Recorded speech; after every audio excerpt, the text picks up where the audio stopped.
ஹல்லேலூயா. கர்த்தருடைய பரிசுத்த நாமத்திற்கு மகிமை உண்டாவதாக. இந்த நாளில் மேசப்பா நம்ம ஒவ்வொருவருக்கும் கொடுக்கிறதான வார்த்தை சங்கீதங்களின் புஸ்தகம் 109வது அதிகாரம் 17வது வசனம். சாபத்தை விரும்பினால் அது அவனுக்கு வரும், அவன் ஆசீர்வாதத்தை விரும்பாமல் போனால் அது அவனுக்கு தூரமாய் விலகி போகும். ஆமென். இன்றைக்கு ஆசீர்வாதத்தை நாம் விரும்பாமல் போனால் அது நமக்கு தூரமாக விலகி போகுமா? இன்றைக்கு அநேகர் இப்படி சொல்லுவாங்க, கேட்டிருப்பீங்க. ஏசப்பா ஆசீர்வதித்தா ஆசீர்வதிக்கட்டும், அவர் என்னைக்கு ஆசீர்வதிக்கிறாரோ ஆசீர்வதிக்கட்டும், நான்லாம் ஒன்றும் கேட்கவே மாட்டேன். சிலர் ஆசீர்வதியும் ஜெபிப்பாங்க, சிலர் அதிகமாக ஜெபிப்பாங்க ஆசீர்வதிங்க, சிலர் ஜெபிக்கவே மாட்டாங்க. இன்னும் ஒருபடி மேலே போய் பார்த்தா சில ஊழியக்காரங்கள்லாம் இந்த ஆசீர்வாதங்கிறதான வார்த்தையே வாயில் சொல்லவே மாட்டாங்க. இன்றைக்கு அருமையான தேவனுடைய பிள்ளைகளை வேதம் என்ன சொல்லுது பாருங்க, ஆசீர்வாதத்தை நாம் விரும்பணுமா? நாம் விரும்பினாதான் அது நமக்கு கிடைக்குமா? அது நம்ம விரும்பாமல் போனால் அது நமக்கு தூரமாய் போகணும். அப்போ நாம் கர்த்தருடைய சமூகத்தில் நாம் ஆசீர்வாதத்தை விரும்பணும். ஏசப்பா என்ன ஆசீர்வதிங்க, என் குடும்பத்தை ஆசீர்வதிங்க, என் சபையை ஆசீர்வதிங்க, என் பிள்ளைகளை ஆசீர்வதிங்கன்னு சொல்லி நாம் கர்த்தருடைய சமூகத்தில் என்னை ஆசீர்வதி என்று சொல்லி நாம் விரும்பினா அது நமக்கு கிடைக்குமா? அது சாபத்தை விரும்பினால் அது அவனுக்கு வரும், சாபத்தை விரும்பினா அது வரும். ஆசீர்வாதத்தை விரும்பாமல் போனால் நம்ம விரும்பாததுனாலே அது தூரமாக போயிடும் நம்ம விட்டு. நம்ம அப்போ ஆசீர்வாதத்தை விரும்பினாதான் நமக்கு கிடைக்கும். இதுக்கு நம்ம எடுத்துக்காட்டாக ஒருவரை பார்க்கலான்னா, எபிரேயர் 12வது அதிகாரம் 16-17 நீங்கள் வாசிப்பீங்கன்னா, ஒருவன் வேசிக்கலனாகவும் ஒருவேளை போஜனத்துக்காக தன் சேஷ்டபுத்திர பாகத்தை விற்று போட்ட ஏசாவை போல சீர்கட்டனாக இராதபடி எச்சரிக்கையாயிருங்கள். ஏனென்றால் பிற்பாடு அவன் ஆசீர்வாதத்தை சுதந்திரித்துக் கொள்ள விரும்பியும் ஆகாதவன் என்று தள்ளப்பட்டான். அவன் கண்ணீர் விட்டு கவலையோடு தேடியும் மனமாறுதலை காணாமல் போனான். அந்த ஏசா என்ன பண்ணானா, அந்த சேஷ்ட புத்திர பாகம்ங்கிற அந்த மூத்த பிள்ளைகளுக்குள்ள அந்த ஆசீர்வாதம் அதெல்லாம் என்ன செஞ்சான், அதை ஒரு பொருட்டாவே நினைக்கல. அந்த ஆசீர்வாதத்தை அவன் விரும்பவே இல்லை. ஒருவேளை போஜனத்துக்காக அதை என்ன செய்தான், வேண்டாம் என்று சொல்லி அதை விற்று போட்டான். விற்று போட்டதுனால அந்த ஆசீர்வாதத்தை அவன் விரும்பாததுனால அது அவனுக்கு என்ன செஞ்சுதான், தூரமாக போச்சு. ஆசீர்வாதத்தை சுதந்திரத்தை கொள்ள விரும்பியும் அது அவனுக்கு கிடைக்காமல் போச்சு. பிற்பாடு அவன் யோசிக்கிறான், இந்த ஆசீர்வாதத்தை சுதந்திரத்தை கொள்ளணும்னு பிற்பாடு யோசிக்கிறான்.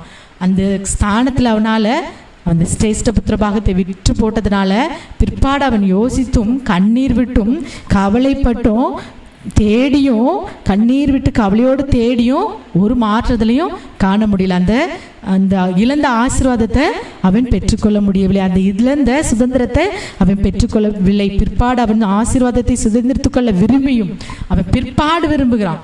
ஆசீர்வாதம் கிடைக்கிற நேரத்தில் அது தனக்கு இருக்கிற நேரத்தில் அதை விரும்பாம, அது எனக்கு வேண்டாம், அது எனக்கு இப்போ பசி தான், எனக்கு இப்போ வயிறு நிறையணும்னு சொல்லிட்டு அந்த ஆசீர்வாதத்தை என்ன செஞ்சால் விற்று போட்டான். இந்த சம்பவம் உங்களுக்கு தெரியும்.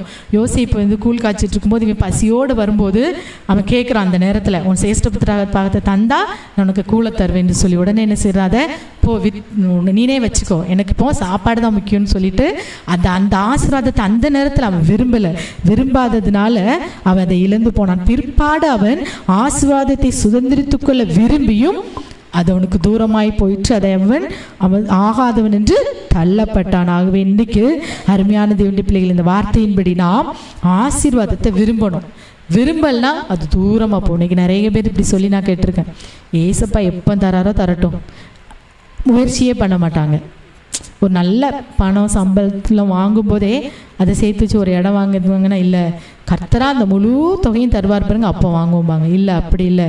ஆசீர்வாதத்தை நம்ம கொஞ்சம் கொஞ்சமாக சுதந்திரித்து கொள்ளும்படி நாம் பிரயாசப்படணும். ஆசீர்வாதத்தை நாம் விரும்பணும்.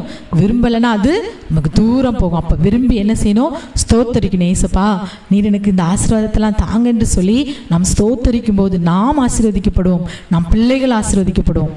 அப்படி இல்லை அப்படின்னு சொல்லி கிடைக்கிற நாளில் அதை உதாசீனப்படுத்தி அந்த ஏசாவை போல இருப்போம் என்றால் பிற்காலத்தில் நாம் அழுது புலம்புனாலும் கண்ணீர் விட்டு கவலையோடு தேடினாலும் ஒரு மாறுதலையும் நாம் காணாமல் போகும். ஆகவே எல்லாரும் கண்களை மூடி ஜெபிப்போம். ஏசப்பா இந்த நாளில் சாபத்தை விரும்பினா உனக்கு சாபம் வரும்னு சொல்லியிருக்கீங்க, ஆசீர்வாதத்தை விரும்பாமல் போனால் அது தூரமாக போகும்னு சொல்லியிருக்கீங்கப்பா. நீர் எங்களை ஆசீர்வதிக்கவே ஆசீர்வதித்தீர். ஆதியாகமத்தில் நான் பார்த்தோம், மனுஷனை படைத்து ஆசீர்வதித்தார், முதலாவது ஆசீர்வதித்தான் என்று பார்க்கிறோம். இயேசுவே இந்த வேளையில் அப்பா ஜெபிக்கிற என்னோடு கூட சேர்ந்து ஜெபிக்கிற எல்லாரும் இந்த வார்த்தையை சொல்லி ஜெபிங்கப்பா.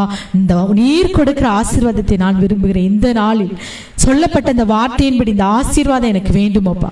நான் உம்மை ஸ்தோத்தரிக்கிறேன் இசுவே. அப்படி என்று சொல்லி என்னோடு கூட ஸ்தோத்தரித்து இந்த ஆசீர்வாதத்தை விரும்புகிற ஒவ்வொரு பிள்ளைகளுக்கும் பன்மடங்கு ஆசீர்வாதத்தை நீர் கட்டளையிடுங்கப்பா. இசுவே உம்மை ஸ்தோத்தரிக்கிறோம். ஒவ்வொரு நாளும் ஆசீர்வாதத்தை விரும்பி அதை பெற்றுக்கொள்ள, ஸ்தோத்தரித்து அதை பெற்றுக்கொள்ள இந்த நாளில் கிருபை செய்யுங்க. ஒவ்வொரு பிள்ளைகளையும் ஆசீர்வதியும் பலப்படுத்தும், பெரிய காரியங்களை செய்யும். சகல துதி கன மகிமையும் ஒருவருக்கே செலுத்துகிறோம். இயேசுவின் நாமத்தில் ஜெபிக்கிறோம் நல்ல பிதாவே. ஆமீன் ஆமீன்.